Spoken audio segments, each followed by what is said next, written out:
Olá, eu sou o Igor Vinícius, acadêmico de medicina. Hoje eu trago para vocês o conteúdo de tecido epitelial de revestimento. Vamos lá?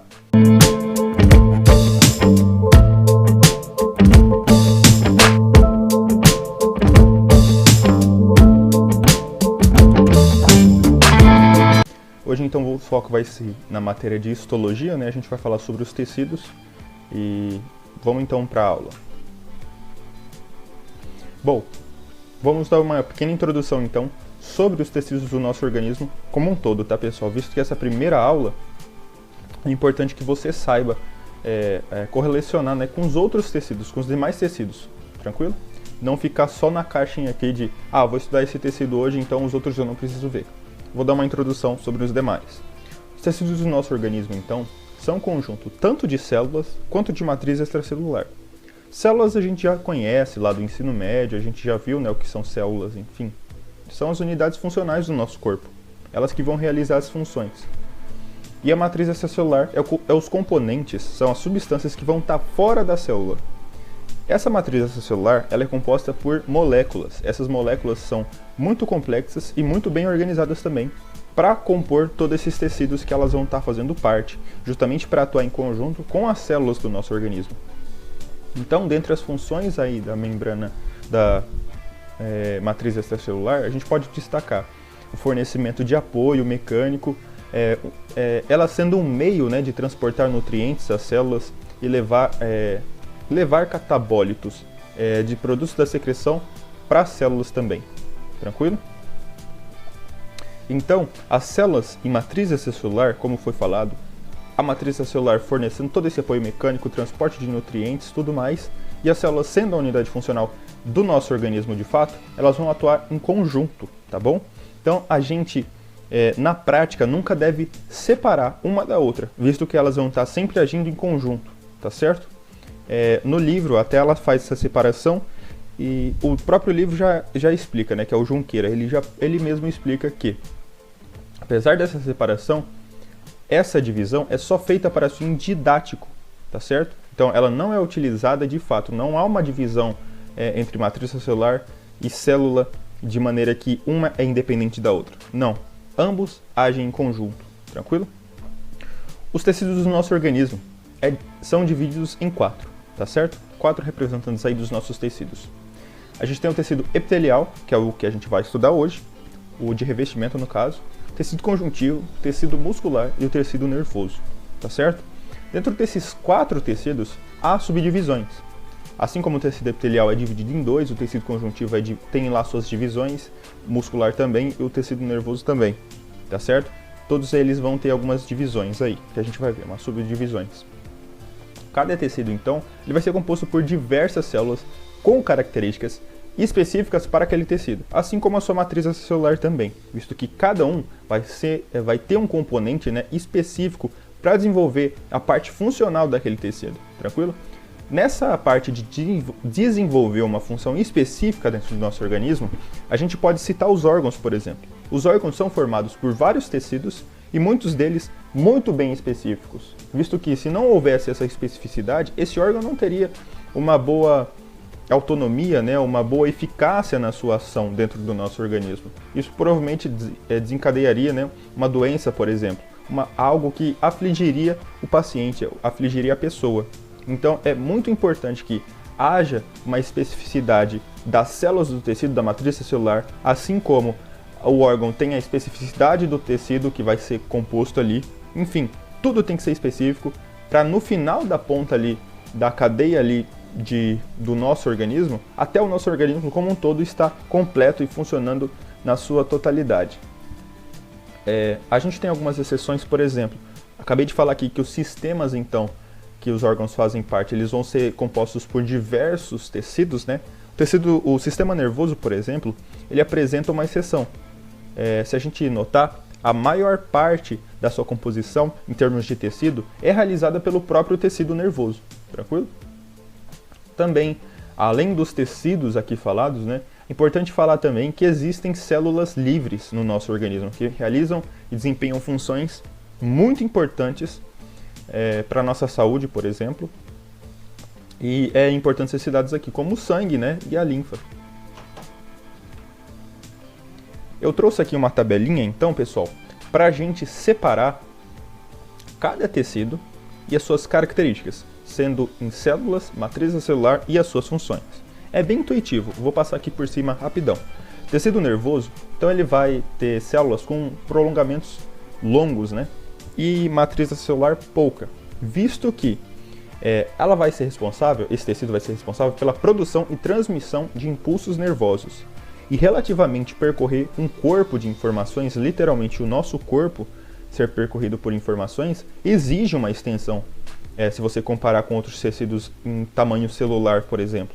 Precisa então que essa célula seja alongada, tenha prolongamentos, para que haja essa eficiência no transporte dessas informações. Também a gente tem tecido epitelial, que é o de fato que a gente vai estudar hoje. Ele é composto por células poliédricas e justapostas, com pequena quantidade de matriz celular. Visto que, quando a gente fala em termos de células poliédricas, é que elas têm várias faces, justamente para se articular uma célula com a outra, formando assim a justaposição entre elas, para que justamente não haja espaço para a matriz celular e tenha uma capacidade melhor de revestimento de superfícies ou de cavidades do nosso corpo. Em alguns casos, até o tecido epitelial, tanto de revestimento quanto o glandular, ele vai ser responsável também por secretar algumas substâncias.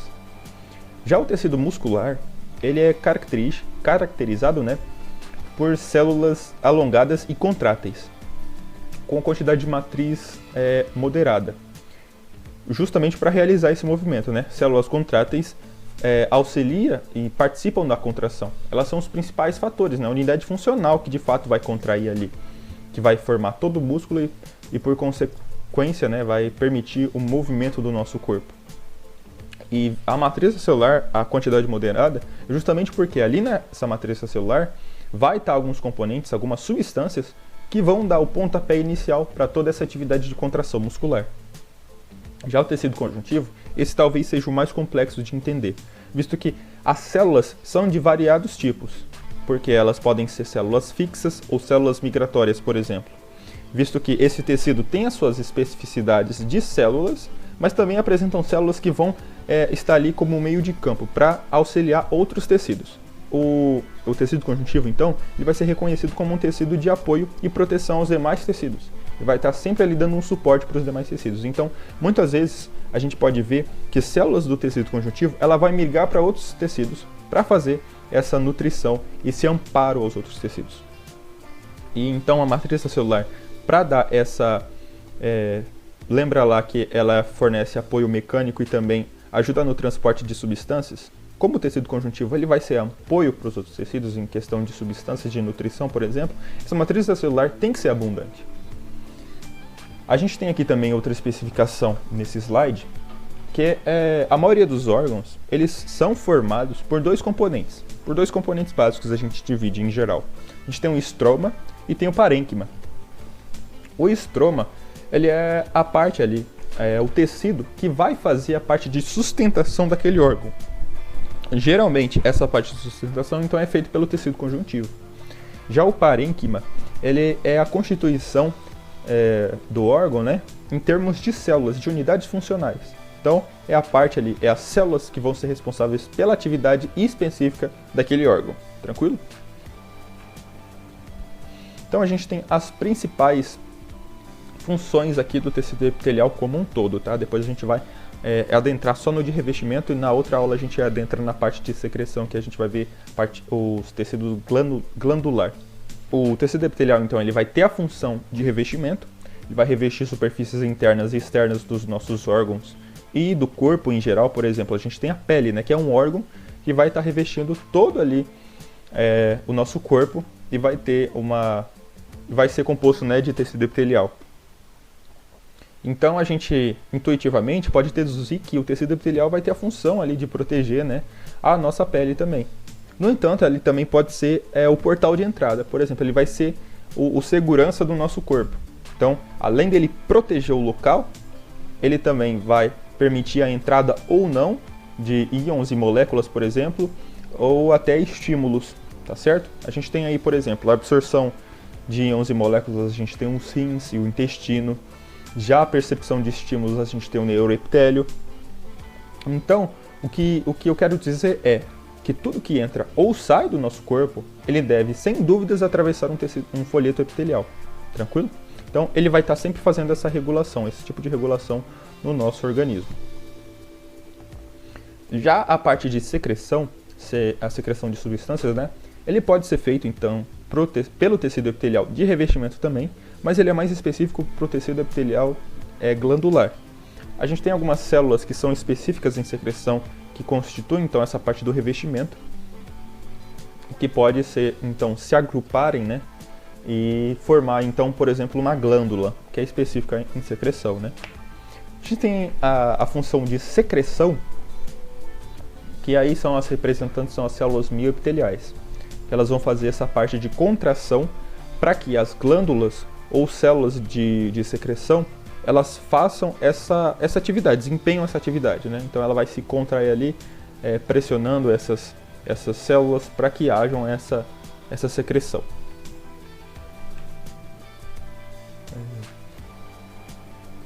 As células do tecido epitelial, então, deixa eu tirar aqui de novo.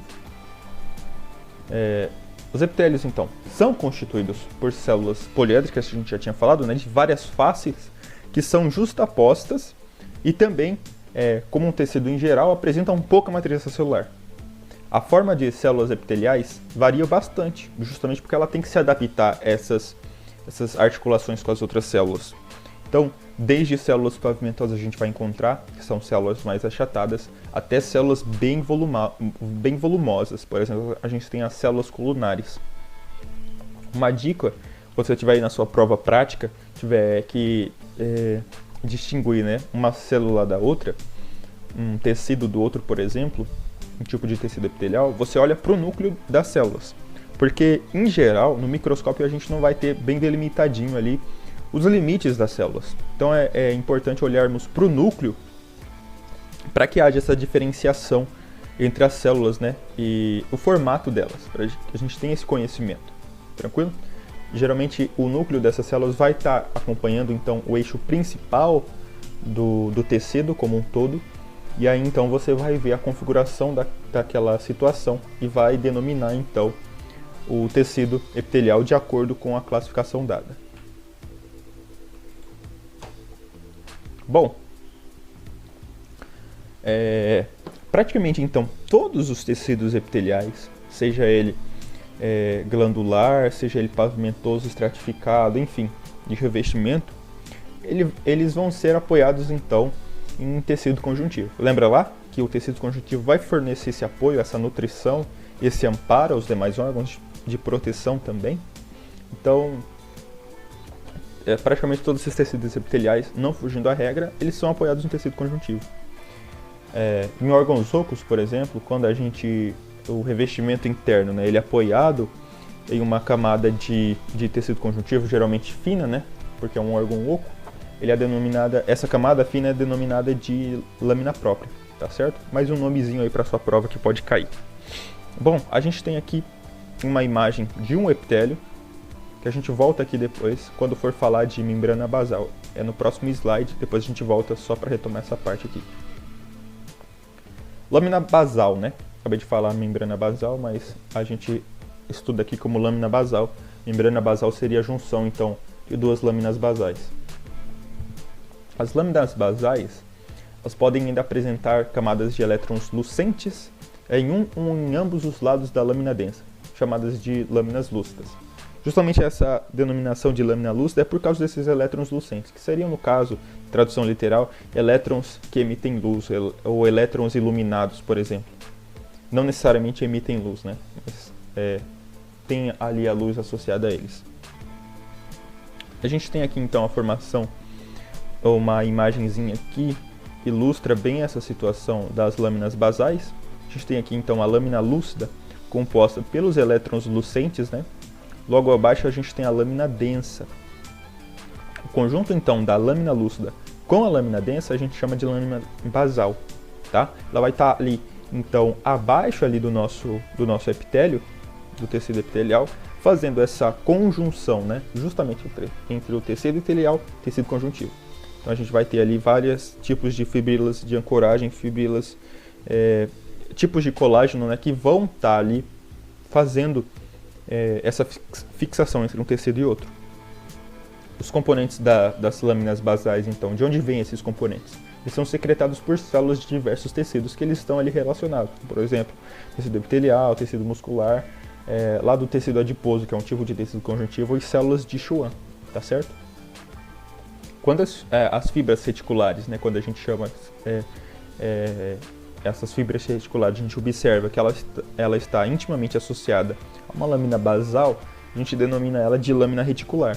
Essa lâmina reticular aqui, ela vai ser composta majoritariamente de colágeno do tipo 3, tá certo? Nesse conjunto aqui a gente vai ter então placas do tipo de colágeno tipo 4 e também vai ter ali a fibrila de ancoragem do tipo de colágeno, composta pelo tipo de colágeno do tipo 7, tá bom? Então a gente tem basicamente uns 3 tipos de colágeno só nessa partezinha aqui, demonstrando a importância do colágeno aí na constituição do nosso organismo, né? Bom, trouxe aqui as principais funções então das lâminas basais, né? Então elas fornecem adesão dos tecidos epiteliais ao tecido conjuntivo subjacente, que a gente acabou de falar, filtração de moléculas. Então ali o epitélio vai ser o segurança do nosso corpo, logo abaixo dele vai ter as lâminas basais ali justamente para fazer essa filtração de moléculas que entraram, certo? As lâminas basais também vão influenciar a polaridade das células. Vou voltar ali no slide para a gente ver ali como é que é feita essa polarização. O que é essa polarização? Polarização é uma coisa bem tranquila de entender. Por exemplo, a gente tem aqui a lâmina basal, certo? Essa parte verdinha aqui da figurinha, né? E aqui a gente tem o tecido epitelial representado por essas células mais rosadas. A parte então dessas células que estão apoiadas aqui na lâmina basal, a gente chama intuitivamente de polo ou região basal, certo? Uma parte mais lateralizada, porém inferior, a gente chama de polo ou região basolateral, certo? Está na base e lateralizado, então basolateral. Quando está mais acima, a gente chama então de polo ou região apical, tá? Está no pico da célula, então a gente região ou polo apical. E a gente tem a superfície livre, então, que é a superfície onde não está em contato com a lâmina basal, certo? E abaixo aqui em amarelo a gente tem o tecido conjuntivo. Obviamente é esquemático, tá, pessoal? Nem sempre vai estar com essa coloração específica aqui, depende do corante, né? Então é só esquemático esse desenho, só para a gente entender, tá bom? Vamos então voltar para as funções aqui. Quando essa lâmina basal, então, ela vai se ligar lá a fatores de crescimento, né, das células, ela vai regular então, vai estar interferindo aí tanto na proliferação e diferenciação celular daquele tecido. Ela também vai influenciar no metabolismo celular e ela vai organizar as proteínas das membranas das células epiteliais, afetando nessa transdução e recepção de sinais através dessas membranas, né? Então, servem de caminho e suporte para as células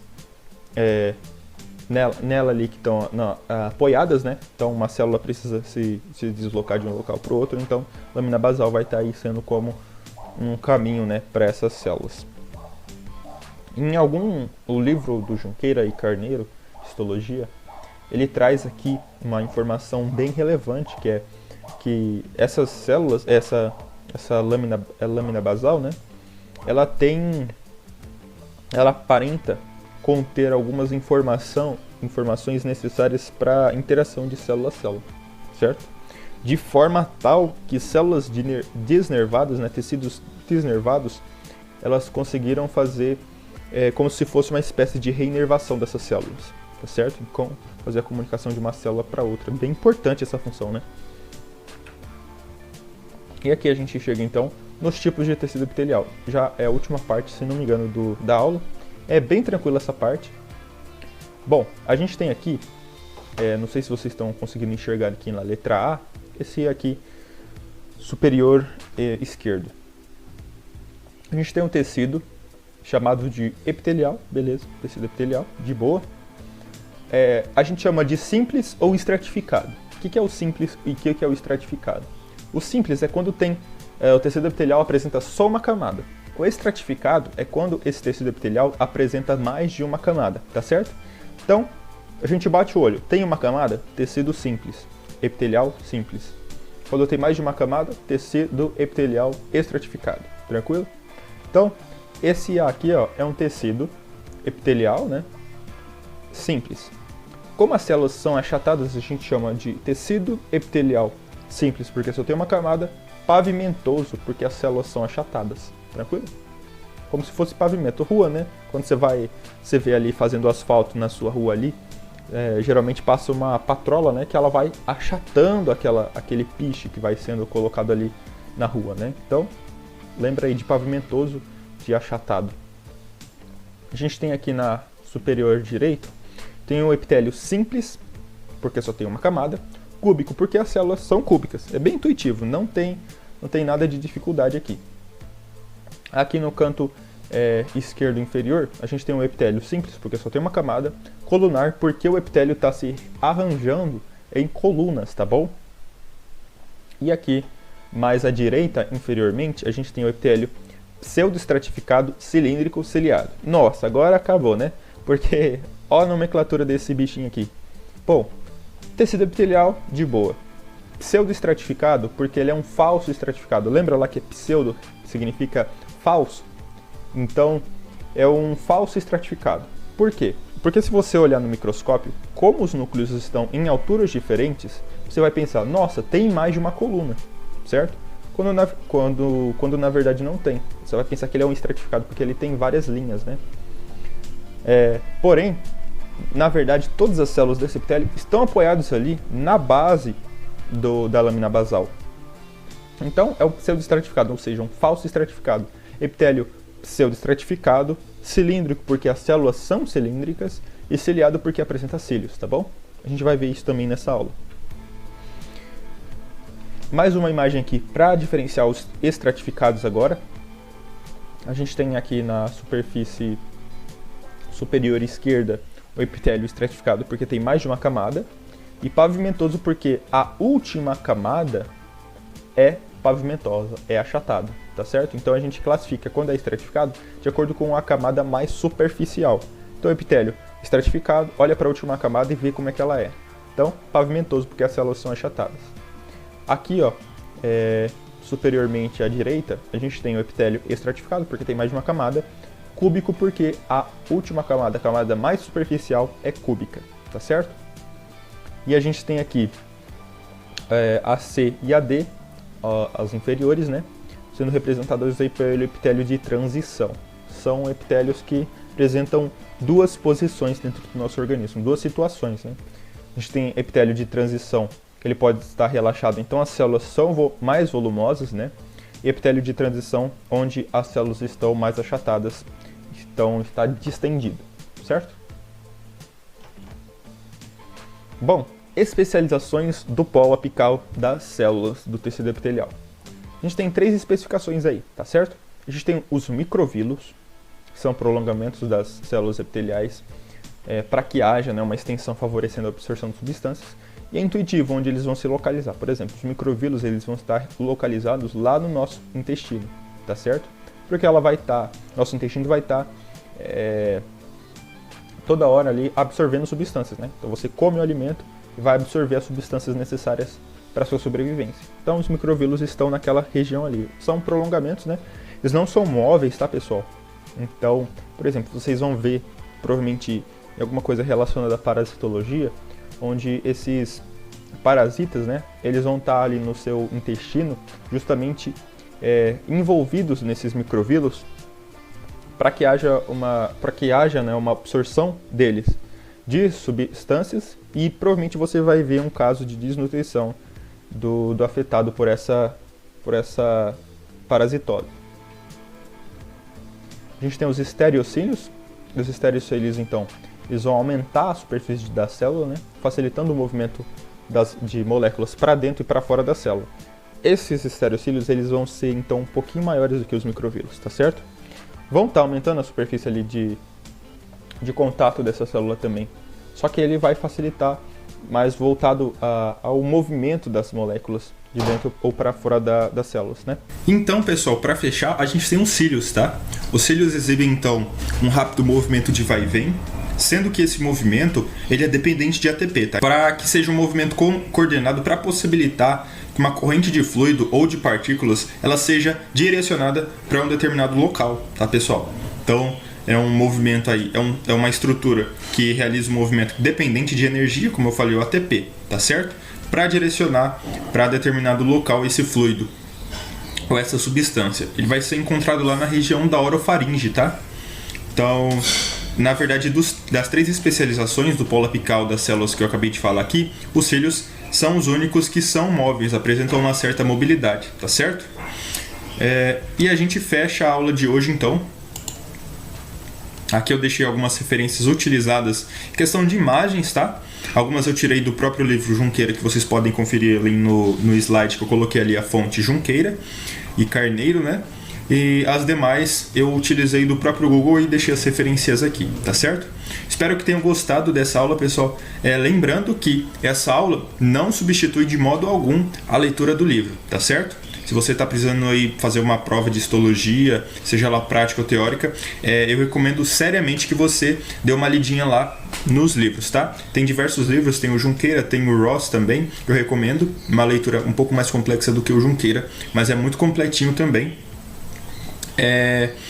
E pessoal, lembrando aqui que eu sou um estudante também, assim como você provavelmente que está me assistindo. Então, eu queria chamar você para uma troca de ideias mesmo. Deixa aí nos comentários alguma contribuição que você tenha a fazer para o vídeo, para o conteúdo mesmo, ou algum estudo que você estava vendo aí e descobriu relacionado ao conteúdo de epitélio, né? Pode colocar aí nos comentários que eu vou estar tentando ler, tentando interagir com vocês, tá certo, pessoal? Essa é justamente a intenção desse canal aqui, fazer uma troca de ideias entre nós estudantes, tá certo? Para o enriquecimento do nosso conhecimento, né? Da nossa educação como um todo. Muito obrigado então pela sua atenção e até a próxima aula.